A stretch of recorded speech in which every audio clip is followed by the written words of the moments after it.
Bueno, muchas gracias a todos y a todas por venir. Estamos en el ciclo de conversatorios de Argentina pospandemia de la Universidad Latinoamericana de las Periferias y va a estar acompañándonos en la moderación del panel Alberto Silioni. ¿Cómo les va? Bienvenidos a los expositores. Van a ser 3 conversatorios con diferentes compañeros y compañeras, funcionarios, representantes de la economía popular. Con las reflexiones, con los balances de esos 3 conversatorios haremos un cuarto. Así que estamos realmente muy entusiasmados. Este espacio está organizado por la Universidad Latinoamericana de las Periferias. Hoy una fundación que quiere ir caminando hacia la constitución de una universidad específica latinoamericana de las periferias, no por desconocer la potencia del sistema universitario argentino, sino en la inteligencia de que faltan algunas voces, que hay un modo de conocer la realidad que no está escuchado y ese es el propósito. Atrás de la Universidad Latinoamericana de las Periferias o motorizándola está el movimiento de los curas Villero, la familia grande de los hogares de Cristo, comunidades eclesiales de base y movimientos que componen la unión de trabajadores de la economía popular. Proponemos un diálogo absolutamente generoso, no tiene ninguna cortapisa, no tiene ninguna condicionalidad, y quedará un poco en la responsabilidad de todos que nadie se quede sin decir lo que quiere decir, que la palabra pueda ser distribuida con absoluta igualdad. Ese es nuestro cometido. La Universidad de las Periferias tiene por objetivo hacer que la voz de los últimos de las periferias llegue al centro y construir las políticas desde ahí, y ese es el horizonte de todos los paneles que vamos a estar trabajando. El primer panel es el de Trabajo con Derechos. Las discusiones en torno al trabajo son parte de la agenda central de la reconstrucción argentina. Sin embargo, la economía popular apareció para poner en valor a quienes por décadas se han inventado su propio trabajo. Trabajadoras textiles, pescadores artesanales, trabajadores de espacios públicos, tareas del cuidado y empresas recuperadas, entre otros. ¿Cómo se reconoce este trabajo y se garantizan sus derechos? ¿Cuál es el rol del Estado y cómo puede aumentarse el empleo registrado para los millones de trabajadores y trabajadoras que hoy están afuera? Esto va a estar compuesto por distintas intervenciones. La primera van a ser las de este panel y va a empezar la exposición Pablo Chena, economista, actual director nacional de Economía Social y Desarrollo Local, y está al frente de RENATEP. Muchas gracias a la universidad por este espacio que nos da, esta Universidad de la Periferia. Buen día a todos y a todas. Yo quería empezar, en función de las temáticas que proponen para el panel, pensando, bueno, estamos hablando del trabajo. El trabajo es fundamentalmente un ordenador social. Luego es un productor de riqueza. Primero ordena la sociedad en función de una división del trabajo y a partir de ahí es un productor de riqueza. Es decir, que cuando hablamos del trabajo estamos pensando e imaginando un orden social. Y para imaginar el orden social en la Argentina, a mí me gusta empezar por lo que hay, que es lo que nos convoca también. La economía popular son compañeros y compañeras trabajadores y trabajadoras que se inventan su trabajo, es lo que hay. Independientemente de lo que uno imaginó en la Argentina o lo que podríamos elucubrar acá, los modos de producción que se fueron generando en la Argentina, hoy podemos definirlos en 2 grandes grupos. O sea, hay 2 grandes modos de producción en la Argentina que ordenan laboralmente al país. Por un lado tenemos lo que está formalizado en el Estado, que es el modo de producción tradicional, el modo de producción que se basa en una relación empleado-empleador, donde quien genera el trabajo es el capital. Llega el capital, a partir del capital se demandan puestos de trabajo y se incorporan trabajadores en ese modo de producción, que es el modo de producción que podemos llamar capitalista, y que está formalizado en todos los estados capitalistas del mundo. Ahora bien, hay otro modo de producción que se genera de manera distinta, donde primero llega el trabajo, por eso hablamos de compañeros y compañeras que se crean su propio trabajo, que se inventan su trabajo.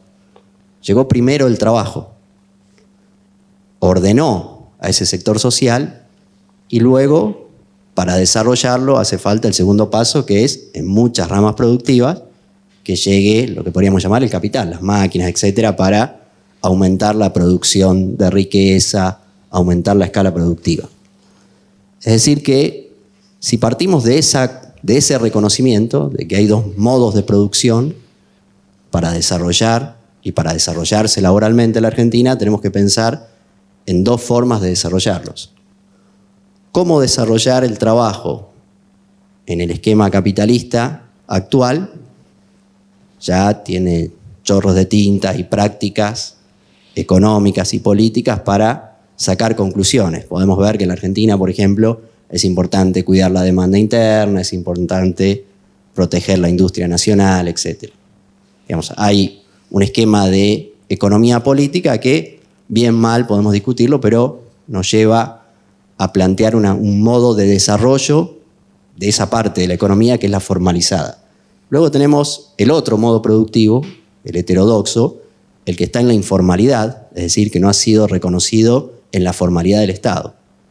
Estar en la informalidad estatal significa es un modo de trabajo que no ha sido reconocido por las formas regulatorias del Estado.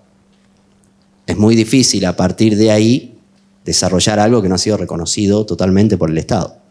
Entonces, si decimos, bueno, ya sabemos cómo tenemos que hacer para desarrollar el modo de producción capitalista en Argentina con sus desafíos, con el estancamiento, por ejemplo, que vive ya hace 40, 50 años en términos de empleo privado, hablo en términos estructurales. Es muy difícil crear empleo en el sector capitalista en la Argentina y en el mundo. El otro sector, este que estamos hablando, que llegó con el trabajo, no con el capital, y que ahora demanda también desarrollarse, es el que es nuevo para nosotros en la Argentina y para la mayoría de los países que están en la misma dinámica de una economía dual.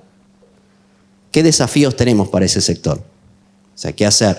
Si imaginamos este orden que tiene que desarrollar los dos sectores, porque la otra es intentar desarrollar el modo capitalista de producción con tal expansión que absorba al otro sector, que fue algo que sucedió a los comienzos del capitalismo cuando también existían dos modos de producción.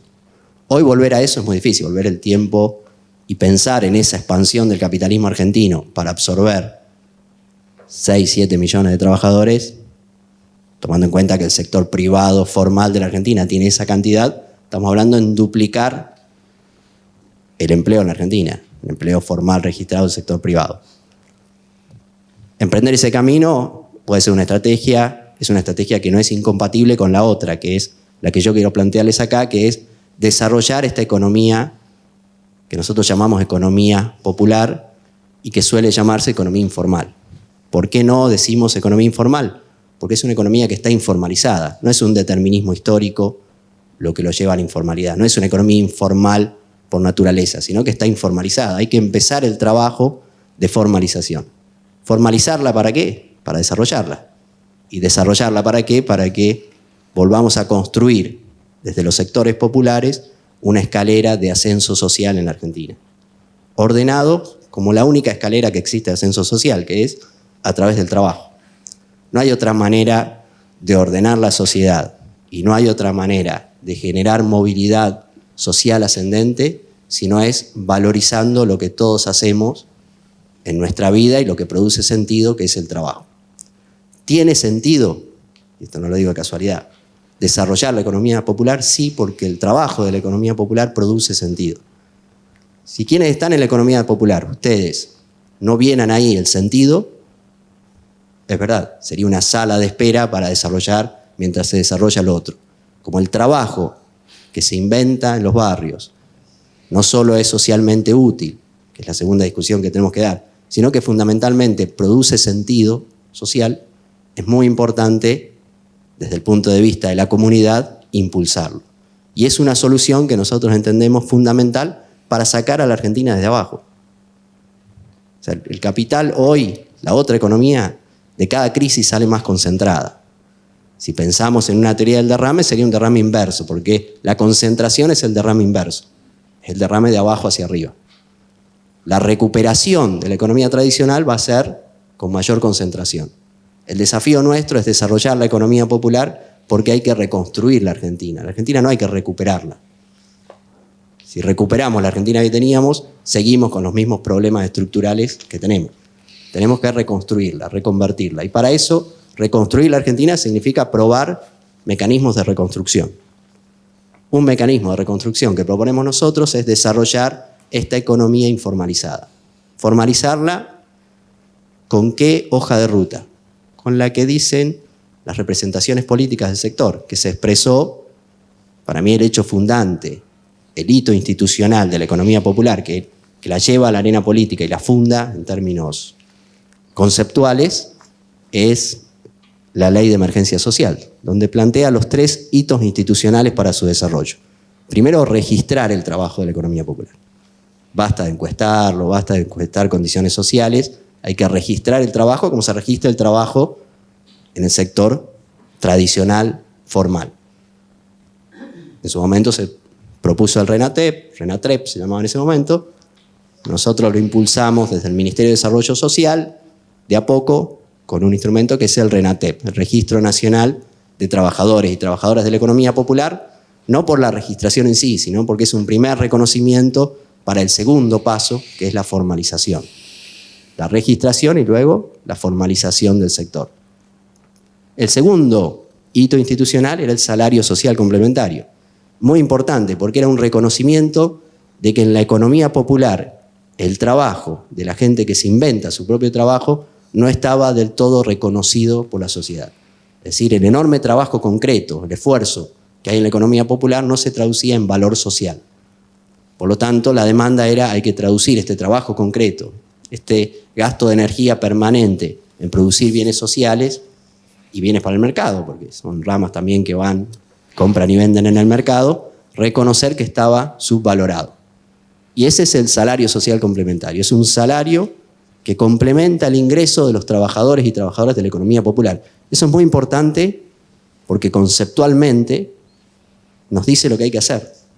Nos dice, mientras el mercado tenga las reglas que tiene hoy, estas actividades tienen que ser complementadas en sus ingresos por el Estado. No es un subsidio al desempleo, no es un plan para el que no hace nada, no tiene nada que ver con eso. Es un salario social que complementa la economía popular, el trabajo de la economía popular. Entonces tenemos la registración y el paso a la formalización. Tenemos el salario social complementario como la política de ingreso necesaria para poder comenzar la escalera de ascenso en la economía popular, de movilidad social ascendente. Hacen falta otros instrumentos. Tiene que ser una política integral. Tercer hito institucional, para mí fundamental, el Consejo de la Economía Popular. Porque en ese consejo se proponía discutir las políticas de desarrollo. Es difícil pensar que solo desde la economía popular va a estar la salida. Pero la articulación entre el Estado, que tenía que estar en ese consejo, organizaciones de la economía popular, y podemos sumar hoy por hoy, con agua que ya pasó bajo el río, nuevos actores que entendemos son fundamentales para el desarrollo de la economía popular, para relacionarla mejor con el entramado productivo existente. Creo que es un mecanismo para empezar a pensar la planificación del desarrollo. Entonces tenemos el salario complementario para que mejoren los ingresos. Tenemos el proceso de registración y formalización. Tenemos un instituto que debería estar pensando el desarrollo de la economía popular. Esos 3 hitos que surgieron de la Ley de Emergencia Social son claves porque dan el mandato. Son el manifiesto de la economía popular. La forma de manifestarse en la sociedad diciendo no son ni política de subsidios, ni planes, son estas 3 cosas para este sector social. Y yo agregaría la cuarta, que surgió también como expresión de las organizaciones en la última marcha, que es lo que se llamó el crédito no bancario. El crédito, el acceso al crédito, porque el acceso al crédito es el acceso a las maquinarias, es el acceso a poder proyectar más allá de la acumulación de de ingresos que en un sector que hoy está en la subsistencia es imposible pensar que uno puede comprar máquinas, etcétera, con el ahorro. Ninguna economía funciona con su ahorro propio solamente. Todos necesitan de crédito. Cualquier economía, la economía capitalista tradicional, necesita sí o sí el crédito, y la economía popular necesita también del crédito para impulsarse en sus ramas productivas.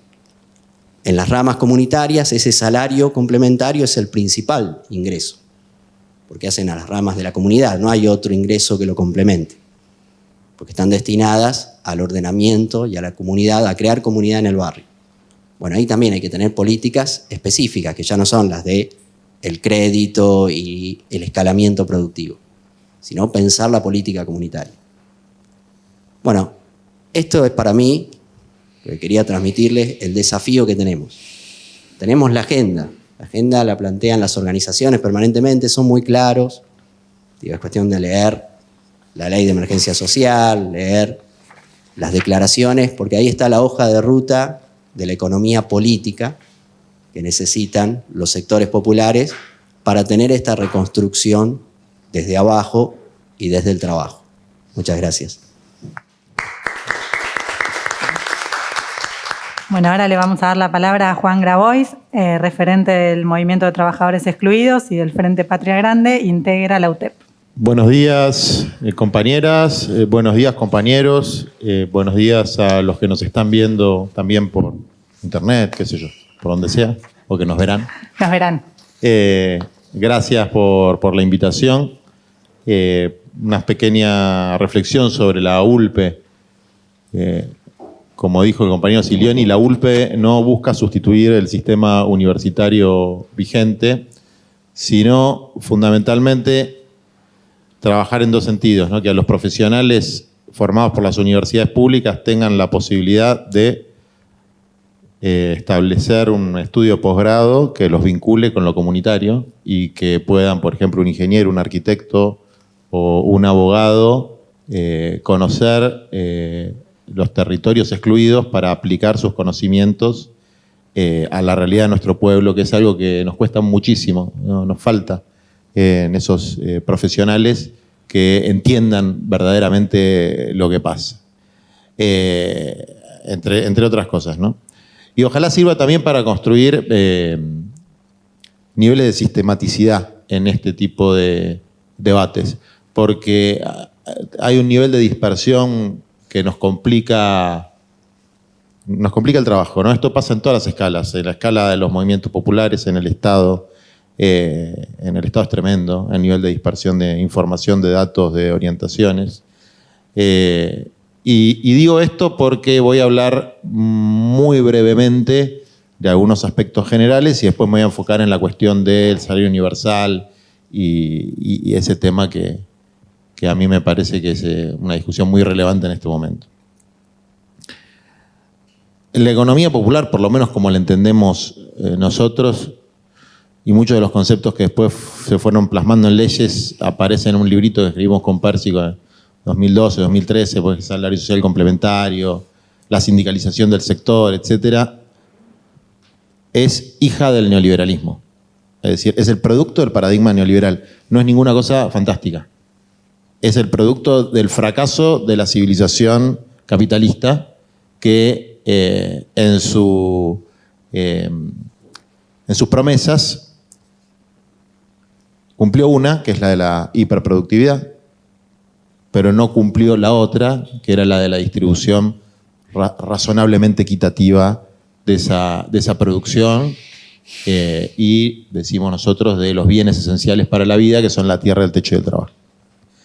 Y la característica fundamental del paradigma neoliberal, que se inició en los 70 y se profundizó en los 90 con el Consenso de Washington, es la destrucción de la perspectiva de la planificación.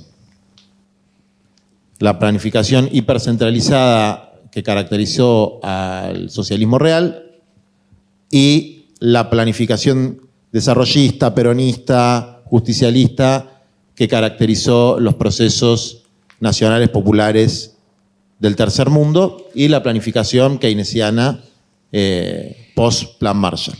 Es decir, ¿Cuál es la característica fundamental del neoliberalismo?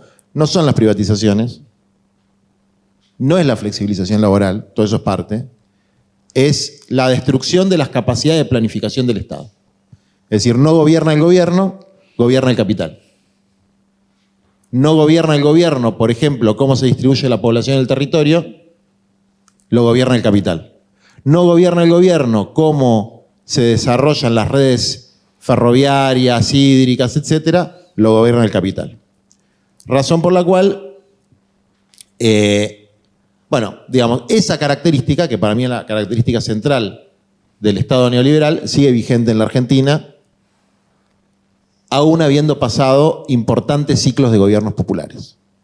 Es decir, tuvimos un ciclo de 12 años de gobiernos populares durante el kirchnerismo, que lograron enfrentar algunas de las características del neoliberalismo, por ejemplo, renacionalizando algunas empresas estratégicas, o una de las cosas que para mí es la fundamental, la más valiosa, la más profunda, que fue la recuperación del sistema de seguridad social, que seguramente de eso va a hablar la compañera Roberta, que es la jefa del sistema de seguridad social en la Argentina.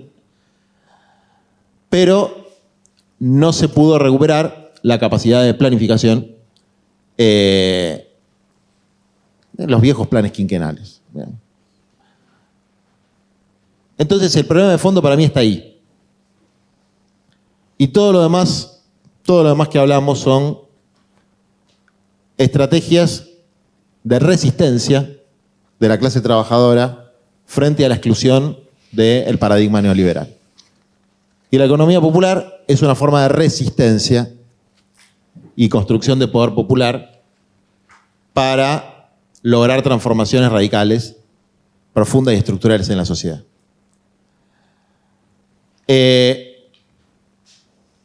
Entonces, por lo menos quiero aclarar ese primer aspecto, porque nuestra discusión en ese momento con el paradigma de la economía solidaria, social, etcétera, era que romantizar, por decirlo de alguna manera, lo que sucede en un basural en el basural de Mar del Plata, que la tengo a Roberta, o lo que sucede en el Seamse, en la montaña del Seamse, o lo que sucede en Once, que lo veo, voy viendo a los compañeros y me voy acordando de los oficios, o lo que sucede en los talleres clandestinos.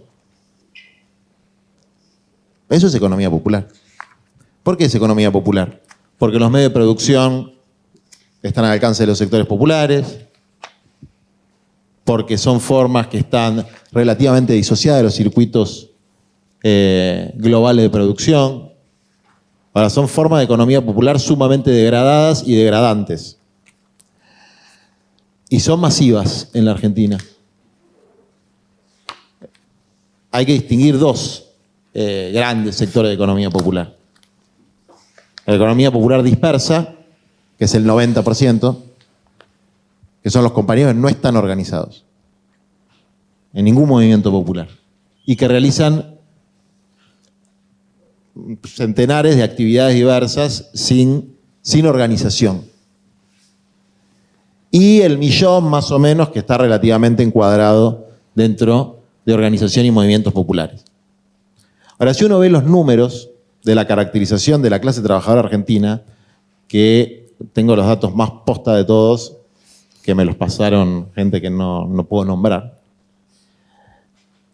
ve que tenemos una población adulta de 30 millones de personas, de 18 a 65.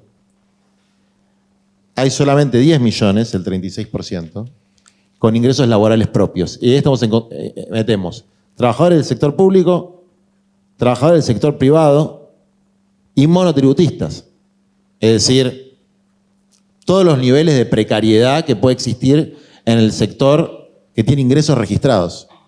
Solamente 1 de cada 3 trabajadores en la Argentina tiene trabajo registrado, lo cual no quiere decir que no sea precario.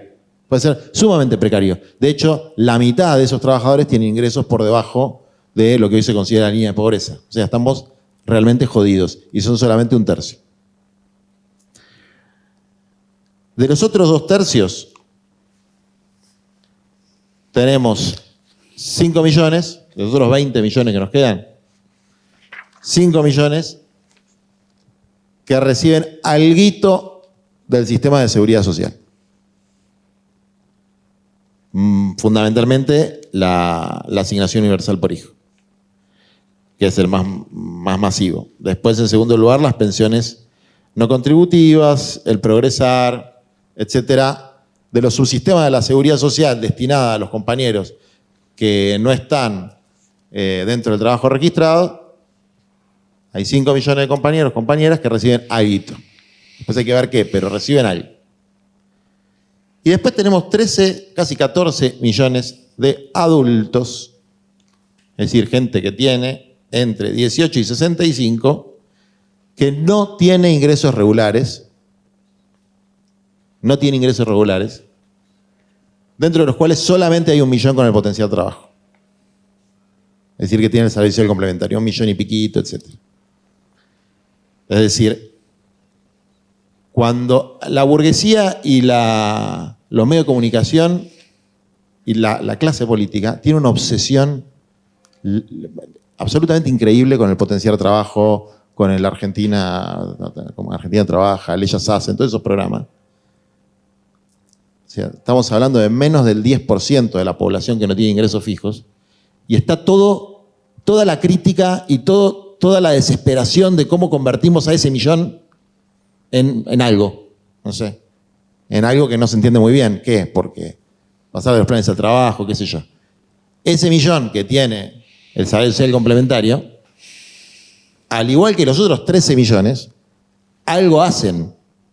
Yo no he conocido en mi vida, salvo alguna excepción, desde luego, pero en la misma proporción que hay entre las clases altas, nadie que viva panza para arriba tomando birra y esté todo el día al pedo. No lo conocí. A esa figura del vago la conocí en la misma proporción que la conozco en cualquier otra clase social. Es ínfima. Todo el mundo algo hace. Algo que se puede denominar trabajo. O cuida a los pibes, o hace algún trabajo comunitario, o hace alguna changa, o hace alguna de las múltiples actividades de la economía popular. Es decir, que de estos... El problema no es que hay pocos planes, que hay muchos planes, entre comillas. Lo que pasa es que llamarlos planes, ya llamarlos peyorativamente. Hay poco salario social complementario. Es decir, hay todo un sector recontramasivo de hombres y mujeres que viven realizando tareas que no son parte de los circuitos de acumulación capitalista, que tienen ingresos paupérrimos y que no tienen un reconocimiento económico del Estado. Claro, pero esto es reconocer que tenemos una economía en la que solamente hay 5 millones de puestos de trabajo en el sector privado, de los cuales muchos son altamente precarios. Estoy hablando de formales. Y reconocer que con suerte y con todas las previsiones y con toda la recuperación que quieran en el mundo vamos a llegar a 7,5 millones. Es decir, el panorama es catastrófico. Y frente a un panorama catastrófico, las políticas focalizadas, pequeñas políticas, no van.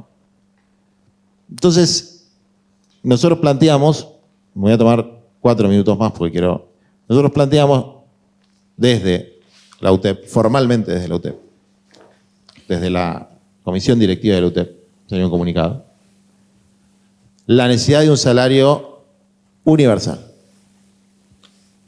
Un salario universal para 7, 8, 9 millones de personas. Es decir, de estos 14 millones, los que son pobres, para decirlo fácil. ¿Por qué le llamamos salario universal y no ingreso básico universal? Porque asumimos que trabajan. Es decir, que la excepción son los que no trabajan y la regla son los que trabajan. Y ese salario universal va a seguir siendo economía popular dispersa, hasta que paulatinamente se vaya organizando y vaya pasando a lo que se llama potencial trabajo, que es un programa de fortalecimiento de la economía popular organizada. Es decir, ese programa únicamente funciona para trabajadores y trabajadoras que están organizados. Pero ¿qué pasa? Y con esto voy a cerrar. Si la única ventanilla que tienen los desesperados de la Argentina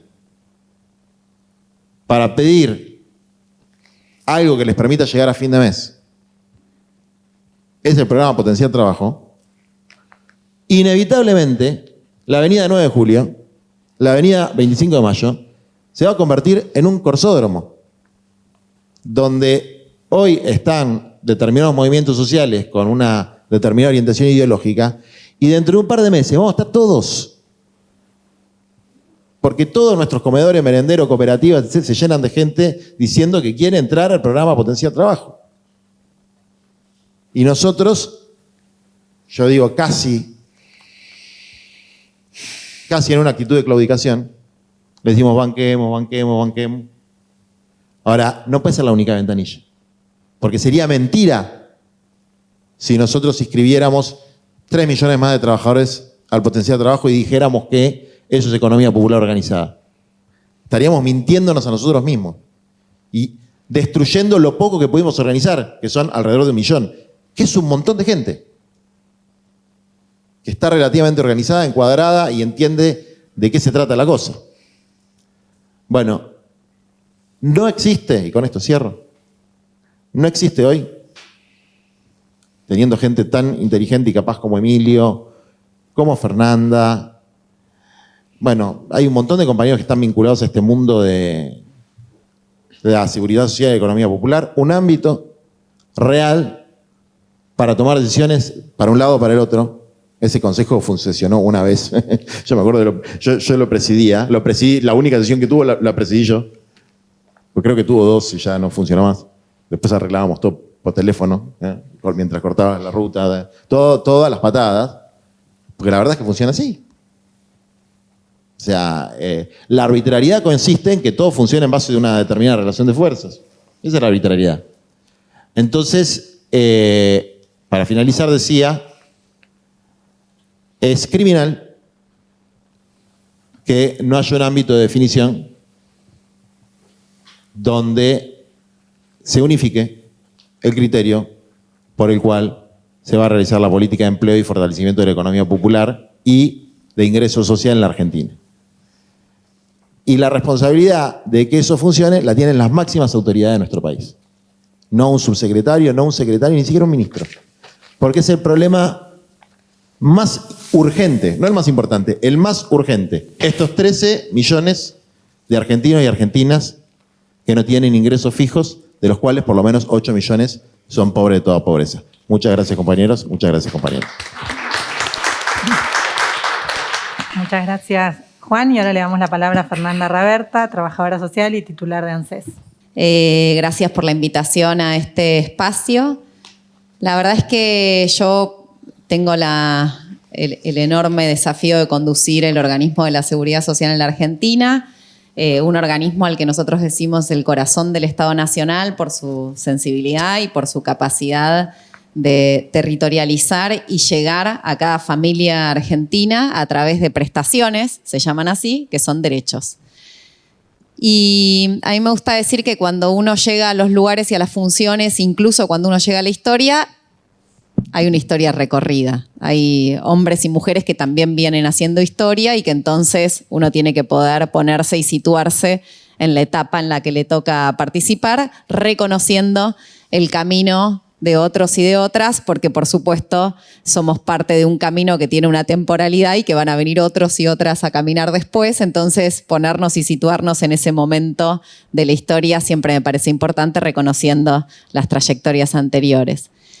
Y ahí la verdad es que la seguridad social en la Argentina tiene un piso en el cual tenemos que partir nuestro análisis en relación a lo que considero es responsabilidad del Estado, que es garantizar un piso de oportunidades y posibilidades para poder caminar y transitar las familias argentinas, los hombres y mujeres, los trabajadores y las trabajadoras, los niños y las niñas, los jubilados y jubiladas, el desarrollo de su vida planificada en términos personales, individuales, familiares, de la mejor manera posible. Ese piso de derechos y de posibilidades lo tiene que garantizar el Estado. Después, por supuesto, cada trayectoria vital, cada historia familiar, personal, recorre caminos diferentes. Pero esa responsabilidad de unificar, de hacer esa idea de distribución del bienestar, de hacer ese piso común de derechos, tiene que ver con el ejercicio de un Estado que obviamente en función de los gobiernos tiene esa predisposición o no. Hay gobiernos neoliberales que consideran que el rol del Estado es otro y que el modelo económico garantiza ciertas cuestiones. Y hay modelos económicos, modelos de gobierno, modelos de gestión como el nuestro, como de los gobiernos nacionales y populares, que creen en esta responsabilidad que tiene el Estado. Y acá el organismo ANSES tiene un rol fundamental. Tiene un rol fundamental porque tiene una historia. Nosotros en este mes de octubre cumplimos exactamente 12 años de la implementación de la asignación universal por hijo y por hija.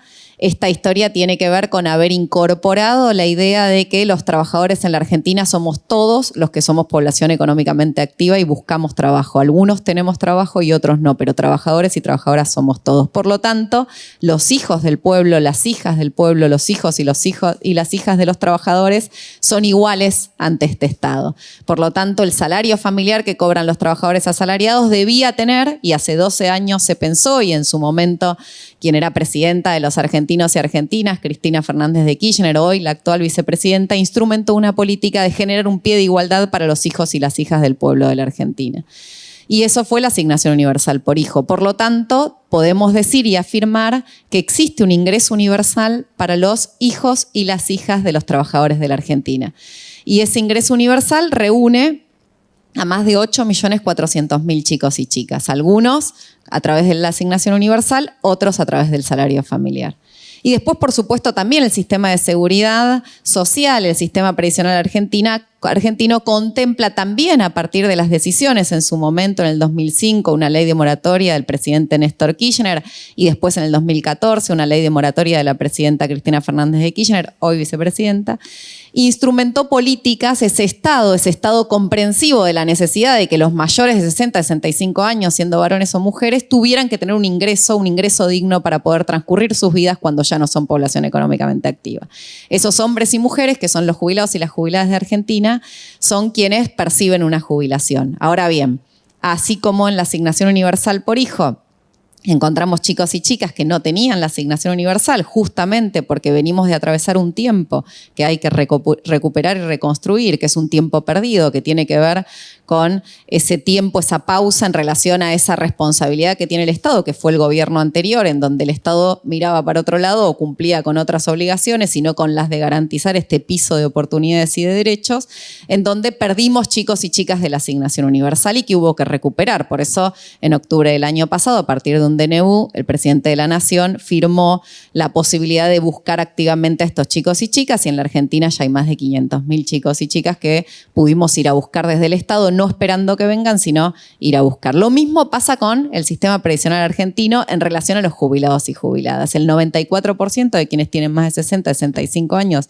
varones o mujeres, tienen una jubilación, nos falta el 6%. Y por eso empezamos a ir a ver qué tenían en común esos hombres y mujeres que con edad de jubilarse no se podían jubilar. Por supuesto, mucho eso tiene que ver con la cantidad de años de aporte, porque como excelentemente describía Juan, en la caracterización de la población económicamente activa nos encontramos con un porcentaje menor de personas que tienen aportes, que registran aportes. Y por supuesto, ese porcentaje es aún menor si son mujeres, porque todos sabemos que la precarización laboral en la Argentina mucho tiene que ver con la feminización de la pobreza y la feminización de la precariedad en relación al trabajo. Y entonces ahí construimos una herramienta que se llama Reconocer años de aporte por tareas del cuidado. Juan en su momento nos acompañó a presentarla a las organizaciones populares de la Argentina, que tiene que ver con reconocer ese tiempo, esa inversión de trabajo de las madres argentinas para ver crecer a sus hijos de manera digna, de manera de desarrollarse, de manera feliz.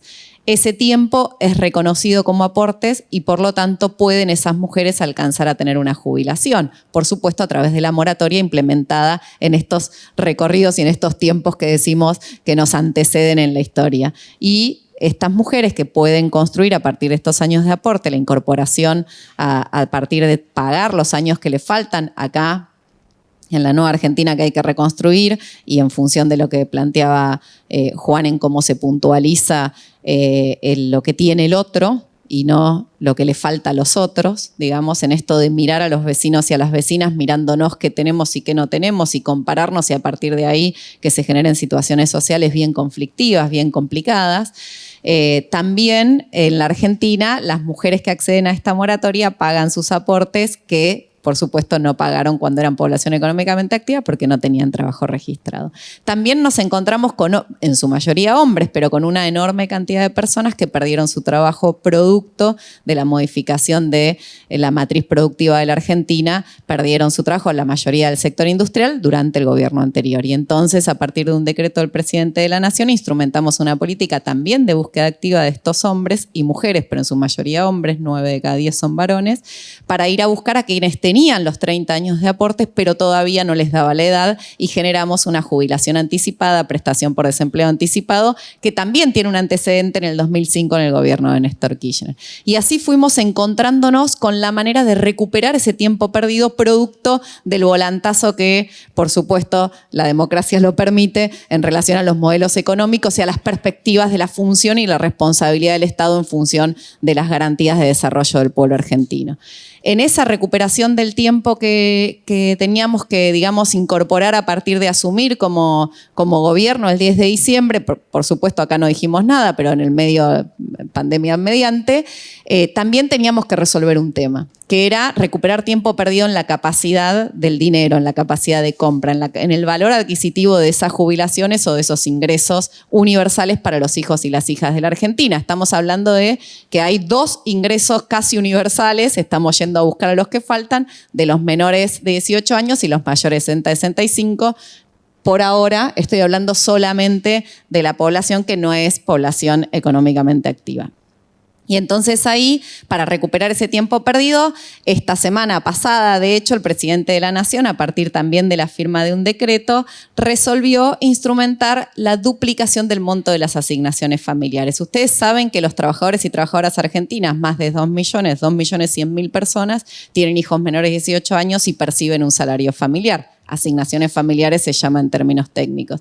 Bueno, durante los últimos 2 años del gobierno de Macri, esas asignaciones familiares perdieron 20 puntos en su capacidad de compra. Entonces, a partir de esta política de instrumentación, de ampliación del monto, duplicación del monto, digamos, quienes perciben una asignación familiar de un poquito más de 5.000 pesos, ahora van a tener un poquito más de 10.126 pesos por hijo o por hija. ¿Esto qué quiere decir?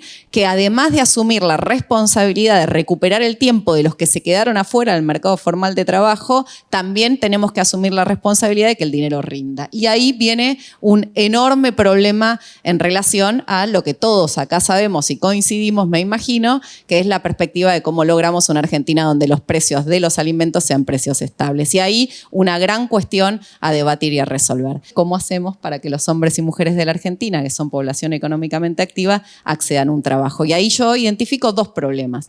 Por un lado, la regulación y registración de aquellos trabajadores de la economía popular. Claramente, ustedes, como decía al principio, este caminito ya tiene una historia y de hecho existió un momento donde se puso en tensión y se discutió y se debatió y existe una ley para registrar el trabajo en las casas particulares. Ustedes saben perfectamente que hoy las trabajadoras de casas particulares tienen absolutas garantías porque está regulada su actividad. O sea que el debate sobre registrar y regular actividades que tienen que ver con todas las que enunciaban nuestros compañeros antes de hablar, es un debate que no lo podemos, lo tenemos que ir dando en función de aquellas actividades que generan un trabajo digno y un ingreso. Y esa es una discusión.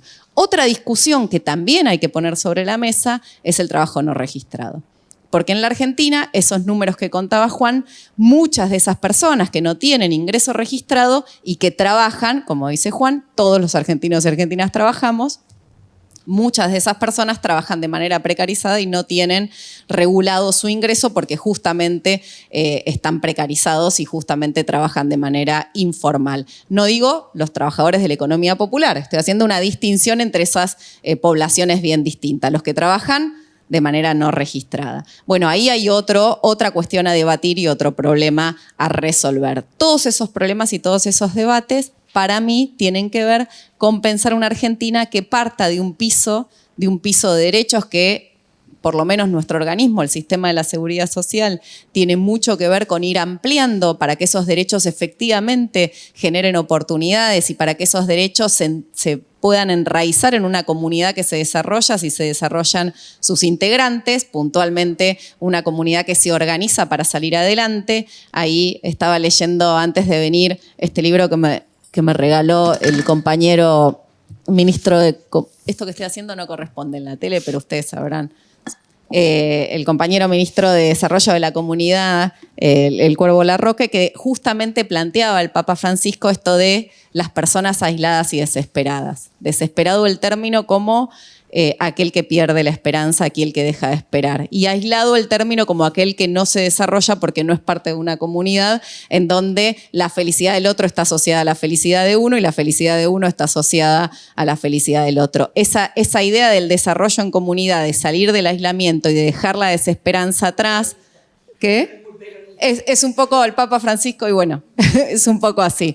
Esa idea es la que nos tiene que obligar a construir no solo ámbitos de debate, ámbitos de compartir, sino poner inteligencia. Miren, cuando logramos recuperar el tiempo perdido en relación a la dimensión de cuántos chicos y chicas tenían que estudiar en la Argentina con una beca de Progresar, pasamos de 400.000 chicos cuando asumimos el gobierno, ahora estamos en 1 millón, pensamos que el desafío era que además esos chicos tuvieran la posibilidad de estar conectados de internet, que es una cosa que a mí me queda reajena porque obviamente soy mucho más grande, pero que entiendo que ningún pibe, ninguna piba que estudia puede no tener plata para los datos. Entonces se instrumentó una política, la semana pasada el ministro de Educación tomó la decisión de poner un plus adentro del Progresar para que los chicos y chicas puedan pagar internet o datos o no sé cómo se dice. Todo eso tiene que ver con pensar la perspectiva de qué necesitamos para desarrollarnos desde una comunidad que se desarrolla, pero sin ninguna duda el enorme desafío, y lo he hablado mucho con Juan y me gusta mucho compartir con Juan nuestras reflexiones,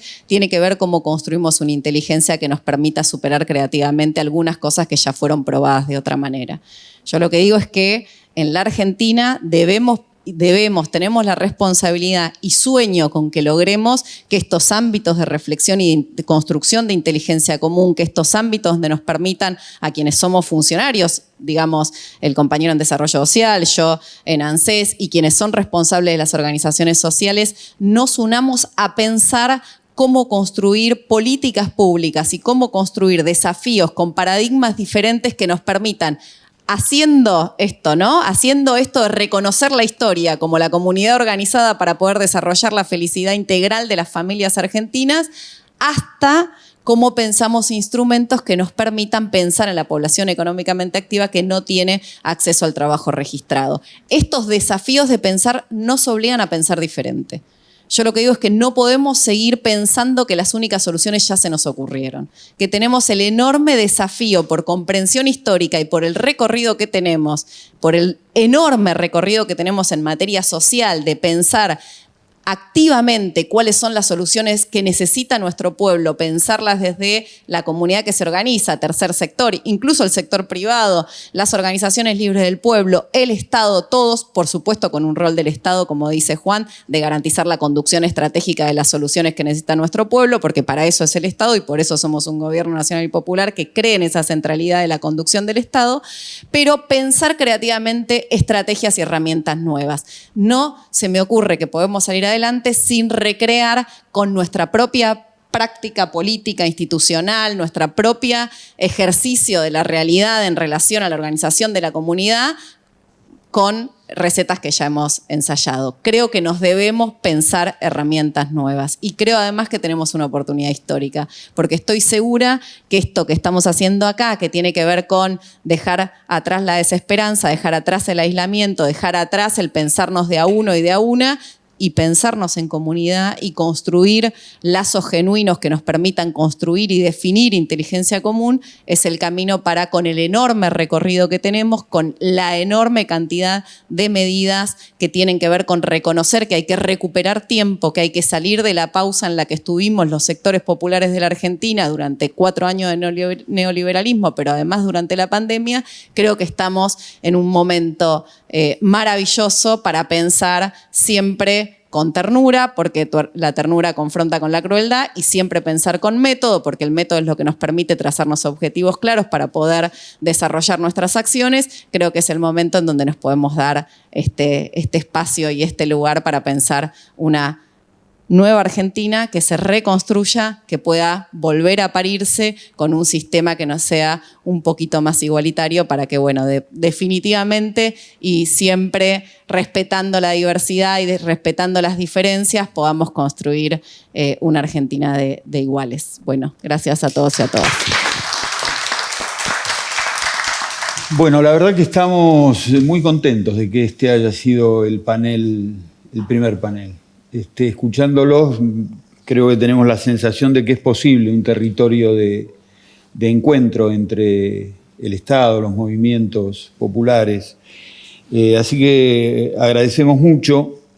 Nosotros pensamos también desde la organización que a cada panel también se le podía sumar la voz de compañeros y compañeras de los movimientos populares, que pudieran hacerles algunas preguntas dirigidas específicamente a cada uno, o algunas preguntas al panel, que pudieran tener alguna reflexión que pueda acompañar y complementar lo que han dicho estos tres queridos compañeros y compañeras. Bueno, yo soy Jonathan Castillo, represento cartoneros de Avellaneda. Mi pregunta es si ustedes creen que la sociedad está preparada para una discusión de un salario social, no un salario social, pero un salario universal. ¿Y cómo creen que el gobierno va a transformar eso, lo que dijo el presidente, de los potenciar trabajo ya son trabajo? Nosotros trabajamos todos los días. ¿Qué creen ustedes lo que puede llegar a ser? O pasar, no sé. Esto yo creo que lo dije. Esta idea de decir convertir los planes en trabajo a mí me parece una infamia. Lo quiero decir con todas las letras. Es una, como se dice, estigmatización, que no es una buena palabra, porque los estigmas siempre son algo bueno, ¿no? O sea, los cristianos creemos en los estigmas. Entonces está bien que nos estigmaticen, porque el estigma es una marca de santidad incluso. Pero es un agravio a la tarea de nuestros compañeros y compañeras. Y es un agravio grave, porque no solamente implica una profunda ignorancia sobre el funcionamiento de la economía popular y de un programa de fortalecimiento de la economía popular como el potenciar trabajo, sino que apunta a asumir una agenda de la derecha, que es básicamente el problema son los planeros. Cuando el potenciar trabajo es el 0.35% del PBI. O sea, no llega al 5%, como dijo un mal investigador en La Nación ayer. 0.35% del PBI para el presupuesto, o sea, nada. Los subsidios a las eléctricas creo que son 5 o 6 puntos. No, los servicios de deuda no quiero ni decirlo. Lo que le pagamos al cuerpo diplomático, ahora que me tocó viajar, por Dios, para que hagan copetines. Entonces, a mí me parece una infamia. La segunda cuestión, sobre el salario universal. Esos serían 2 puntos del PBI. ¿No? Tampoco está. Pero acá yo quiero remarcar algo, que es que no tenemos criterio común. Y Fernanda dice bien, nadie tiene la receta, ni nadie tiene una ciencia infusa que le dice cuál es la solución correcta. Lo que es, de nuevo, insisto, criminal, lamentable, que a mí me desespera, me frustra, me da ganas de llorar, es que el gobierno, por el que luchamos tanto, no tenga un ámbito de reflexión y decisión fundamentalmente. Donde se escuchen las voces, pero que no sea un hacer como, tipo lo que fue la mesa de alambre de Tinelli, qué sé yo. Que sea un ámbito de reflexión para que después las máximas autoridades tomen una definición. Y si la definición es, esto es lo que hay, bueno, después cada uno sabe lo que tiene que hacer.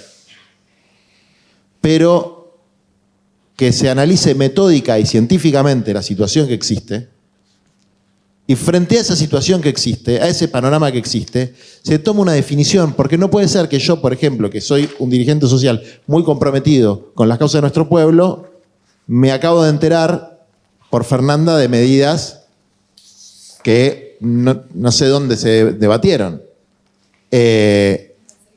No la tuya, otra. A vos sí te sigo.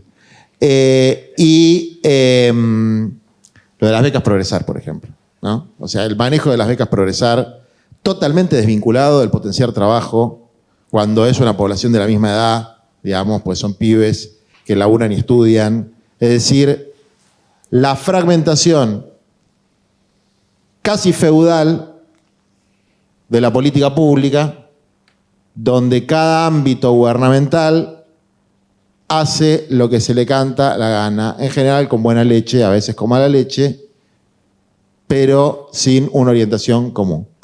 Eso es algo que para la segunda etapa de nuestro gobierno tiene que cambiar sí o sí. Sí o sí. Y si no es el salario universal, que es una cosa que discutí un compañero con Chena, si no hay guita para el salario universal, y hay que empezar por el RENATREP, que son los trabajadores de la economía popular que están registrados, y habrá que empezar por el RENATREP. Y si no, habrá que buscar algún criterio. Pero alguien tiene que cortar el bacalao y definir hacia dónde vamos, porque si no, mi visión de la cosa es que esto va a terminar muy mal. Y lo digo con la esperanza de que termine bien, no para generar condiciones para que termine mal, porque no quiero que termine mal. Pero, respondiendo un poco a la pregunta del compañero, yo creo que la sociedad está absolutamente preparada. El problema es un problema de dirección y de conducción política, fundamentalmente del Estado y en menor medida de nosotros mismos como organizaciones, que nos cuesta ponernos de acuerdo en una propuesta clara, con números y unificada entre todos los movimientos sociales. Buenos días, compañeros. Mi nombre es Jacqueline Serrano, de la cooperativa Textil Las Luceros de Villa París. Y mi pregunta es, ¿por qué no hay un recibo de sueldo del salario social para que los compañeros puedan sacar un crédito, sea en material o algún electrodoméstico, ya que se considera que es un sueldo, ¿no? Todavía seguimos excluidos del sistema laboral. Una tercera y hacemos un espacio de respuesta. Buenos días, compañeros. Mi nombre es Primo, yo soy referente de Talleres Polos Textiles de MTE, de aquí de Capital. Mi pregunta es, nosotros hace 5 años nos formamos como Polos Textiles y no tenemos una respuesta del gobierno de la nación ni gobierno de la ciudad para que nos den trabajos formalizados como esos trabajos, licitaciones que tienen ellos y no nos dan a nosotros. ¿Por qué nos obvian? Porque nosotros cumplimos con las reglas que ellos nos pidieron y es más, agarramos un trabajo de provincia, una licitación que lo hicimos muy bien el laburo. Como verán, son muchas demandas de resolver, temas de economía política, diría yo, ¿no? O sea, la economía popular, si no le llamemos economía popular, llamémosle excluidos, pongámosle otro nombre y lo avanzamos. Sí, o trabajadores sin derecho que tienen que en algún momento conseguir un empleo formal. Digo, es importante nombrar bien las cosas porque la política luego va en ese foco. Fernanda está haciendo un trabajo enorme desde lo previsional, lo social, etcétera, en el ANSES. Pero mi impresión es que se está sobredimensionando una política social porque nos está faltando, en muchos casos, la política económica. Si vamos a tener solo política económica para lo que llamábamos el modo de producción formalizado, que puede estar precario, puede estar en la no declaración fiscal, pero está formalizado como modo de producción. Luego hay escalas de precarización en ese modo. Pero si nosotros no avanzamos en reconocer otros modos de producción, ¿por qué reconocerlos? Porque la economía política nos permite ir a lugares mucho más neurálgicos, que permiten, insisto con esto, que volvamos a reconstruir en la Argentina una escalera de ascenso social, que un trabajador de la economía popular pueda mandar a su chico, sea el hijo del doctor, pueda mandarlo a la universidad, porque la universidad está en el conurbano, pero muchas veces no llega con los recursos. Y no llega con los recursos porque necesita reconstruir el trabajo, que es el ordenador. Tiene el trabajo, le falta la dignificación. O sea, reconstruir el trabajo con derecho. Eso me parece que es un camino fundamental. ¿Por qué tomo desde ahí? Porque muchas cosas tienen que ver con eso. Por ejemplo, la falta de compra estatal hacia los talleres. Finalmente, el Estado no le compra a la economía popular, porque no la ve desde la producción, la ve desde la política social. ANSES, Ministerio de Desarrollo Social, sigamos incluyendo el compre social. Nosotros ¿qué decimos? Salgamos del compre social, tenemos que ir al compre estatal. La economía popular tiene que ser parte del compre estatal, obviamente, lo decía Juan, con otras condiciones. Porque formalizar no significa ajustarle al saco que a mí me gusta lo que veo, que es el que existe, sino crear los sacos de formalización y regularización del trabajo necesario para ese sector. Es ir a ver al sector y empezar a edificar a partir de ahí, no a partir de lo que yo creo que el sector tiene que adaptarse a las formas existentes, porque ahí no estoy reconstruyendo la Argentina. Por eso es tan importante el concepto de reconstrucción. Reconstrucción es reconstruir, barajar y dar de nuevo. Mirar lo que hay y empezar a decir, comparto totalmente con Juan la necesidad de una mesa de planificación que ya no puede ser de tecnócratas. Digamos, ese fue para mí el gran fracaso de las planificaciones centralizadas, sino que tiene que estar involucrados los actores, la política, pero involucrados en una planificación de largo plazo, porque todo esto va a un lugar de planificación. ¿Cuál va a ser el compre estatal? ¿Qué lugar va a tener la pyme, pero qué lugar va a tener también la economía popular? ¿Qué lugar va a tener cada sector productivo en las compras del Estado? Eso abre juego, porque eso dinamiza leyes, dinamiza regulaciones, etc. Y a partir de ahí, obviamente, la dinámica de los actores va profundizando en que eso se vuelva concreto. Pero nosotros no tenemos la ley. Nosotros no tenemos el lugar de discusión del compre estatal. Otro problema, bueno, fíjense, se habló del recibo de sueldo, pero por el crédito. O sea que en el fondo, de nuevo, está la demanda del crédito para comprarse, el crédito para consumo y el crédito productivo. La formalización, la forma de mostrar los ingresos en la economía popular, como está en la informalidad, lamentablemente no podemos llegar al recibo de sueldo. Están las cuentas bancarias en el caso de potenciar trabajo, pero en muchos casos, que es economía informal, totalmente, Juan le dice desorganizada, la economía informal, bueno, hay que buscar la forma de empezar a darle formalización para mostrar los ingresos que esa economía genera, porque eso es lo que luego permite acreditar ingresos para acceder al crédito, ser sujeto de crédito. Sabemos que en el sistema bancario, particularmente el argentino, está muy lejos de los sectores populares. Argentina es el país que menos crédito da en América Latina, es un país africanizado en términos de crédito, cuando uno lo compara en los rankings de crédito a nivel global, y mucho menos a los sectores populares. Tenemos que crear esta dinámica de crédito masivo no bancario para sujetos de crédito nuevo, que son los sujetos de crédito de este modo de producción nuevo. Y eso tiene que ver con lo que veníamos hablando. Es muy difícil pensarlo desde una secretaría o desde el ANSES. Hay que pensarlo desde un lugar donde veamos la integralidad. Y ahí también retomo lo del salario universal. La observación mía es lo de la universalidad. Yo creo que el salario es para el trabajo en la economía popular. Es un salario, para mí era muy bueno la expresión de la ley. Luego se desvirtuó. Se desvirtuó cuando la aplicó el macrismo, porque terminó siendo un programita que era el salario social complementario, con algo que era un salario para toda la economía popular. No tenía nada que ver el espíritu de la ley con lo que luego se implementó.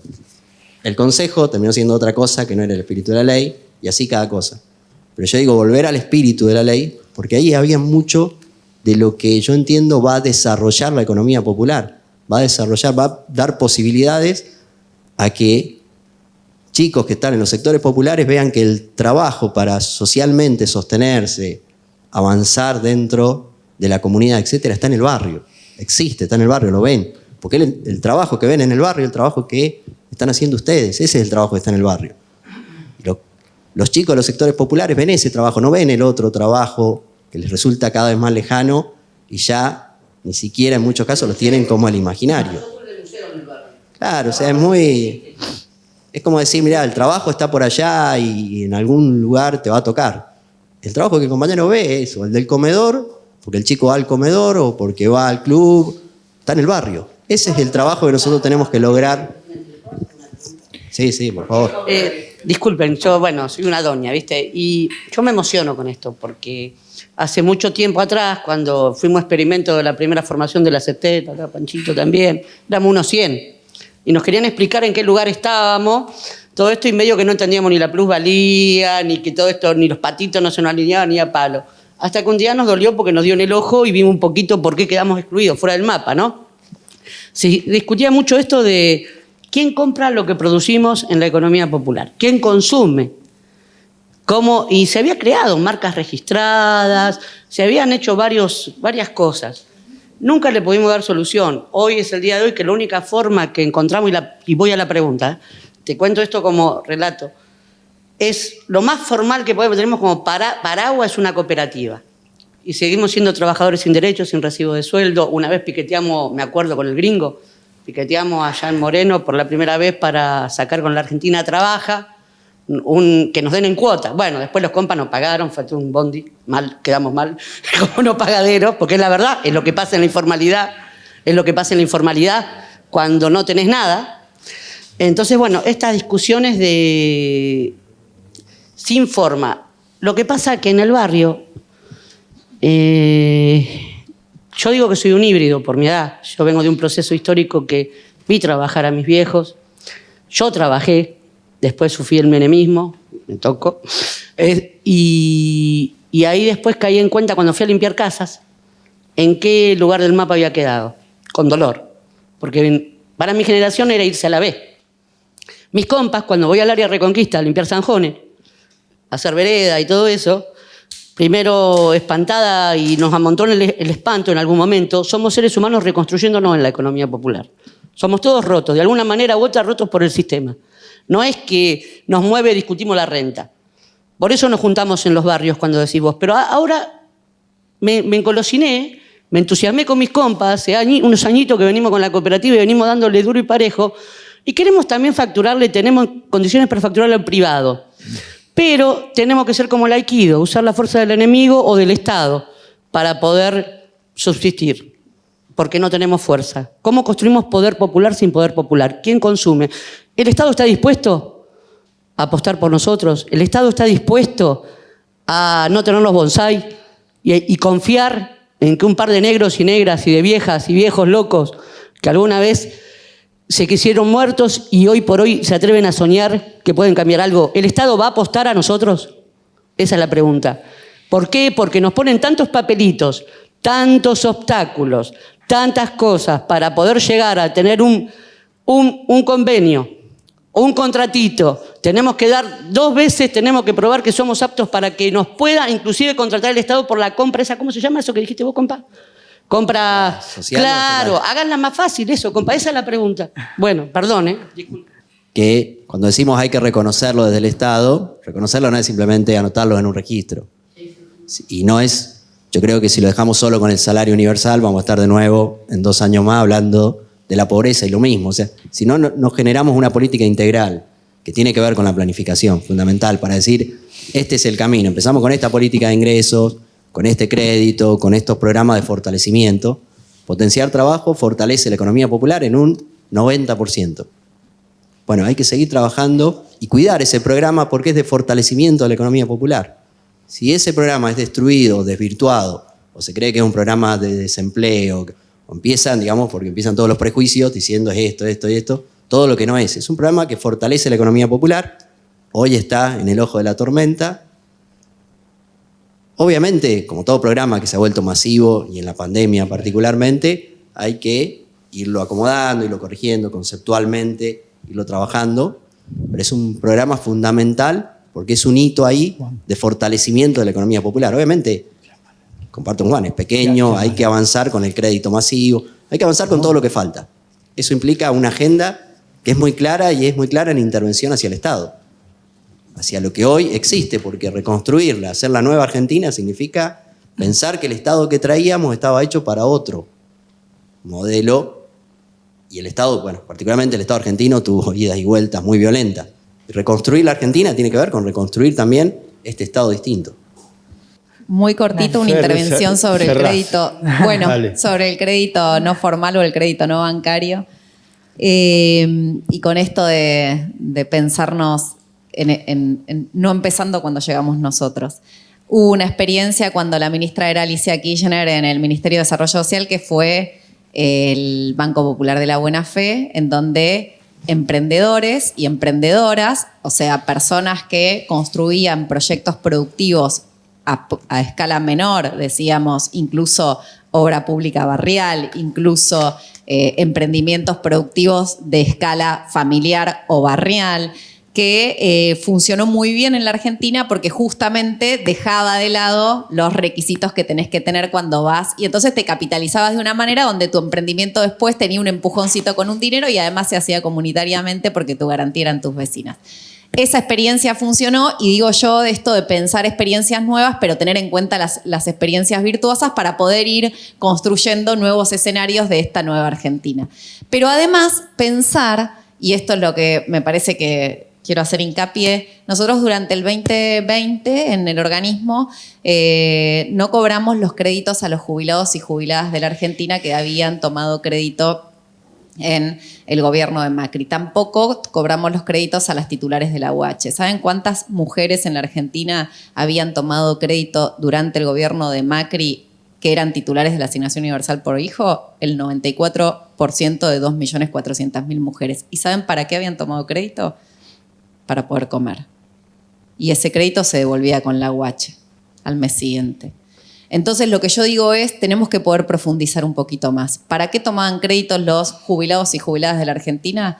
Para comprar remedios. ¿Para qué tomaban crédito los jubilados y jubiladas de la Argentina? Para pagar la luz y el gas, que era imposible de asumir dentro de lo que percibías como jubilación. Perdías capacidad de compra con tu jubilación, pero además tus necesidades esenciales, como pagar la luz y el gas o tener medicamentos, porque sos una población que necesita ser asistida con medicamentos, era cada vez más importante lo que vos destinabas de tu jubilación. Entonces, ¿qué hicimos? Bueno, construimos esa inteligencia común que demanda Juan entre los distintos ministerios. Por un lado, una política que pudiera pisar las tarifas para justamente hacer tarifas más adecuadas a los ingresos familiares. Y ustedes saben que en la Argentina salimos del esquema del aumento desmedido para pagar la luz y el gas para tener tarifas racionales que permitieran los ingresos de las familias argentinas poder pagarlos mes a mes. Entonces ya el crédito del jubilado, por lo menos para pagar la luz y el gas, no se usaba. Después, por supuesto, a partir de la definición política del presidente de la Nación y de Luana Volnovich, la directora ejecutiva del PAMI, volvimos y recuperamos los medicamentos gratis, que no son gratis, son a costo cero por parte del jubilado, ¿no? Que se hace cargo el Estado. Una decisión de un gobierno de que el Estado garantice 170 medicamentos para los jubilados y jubiladas argentinas que requieran de esa medicación. Y entonces el crédito de los jubilados, que durante un año estuvo suspendido, lo pudimos volver a cobrar. ¿Por qué? Porque ya ese crédito no sirve para comer, ni sirve para pagar la luz y el gas, ni sirve para pagar medicamentos. Ese crédito estimula el consumo de otra manera. Por ejemplo, si todo sale bien y en poquito tiempo, que los jubilados y jubiladas vuelvan a viajar por la Argentina, porque cuando viajan por la Argentina también generan trabajo. Y esa es la Argentina que tenemos que reconstruir, la Argentina donde la inteligencia de lo que se pone a disposición como decisiones de gobierno en términos presupuestarios, en términos estratégicos, en términos planificados y en términos de desarrollo, sirva y estimule el consumo, la demanda y por lo tanto la generación de puestos de trabajo. Esa lógica de pensar en que el crédito sirva para capitalizar con experiencias que han servido en escala chiquita, como el Banco Popular de la Buena Fe, o que el crédito sirva para comprar un electrodoméstico, para comprar un bien que además genera trabajo, porque hay más gente haciendo heladeras, lavarropas, industria nacional, esa es la Argentina que tenemos que poder construir. Y esa Argentina se construye, como para terminar con la primera pregunta que hizo el compañero, pensando en que estamos asociados todos y todas en el bien común, que el bienestar se distribuye, que el bienestar se comparte, que no hay.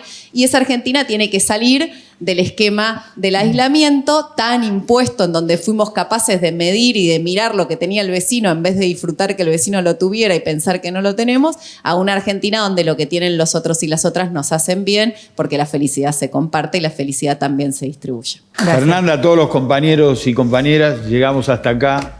Y ahora vamos a estar con el ministro de Trabajo, con Paula Valmedina y con Datelis Agustín, que está por ahí me parece, que van a estar en el siguiente panel. Gracias. Muchas gracias.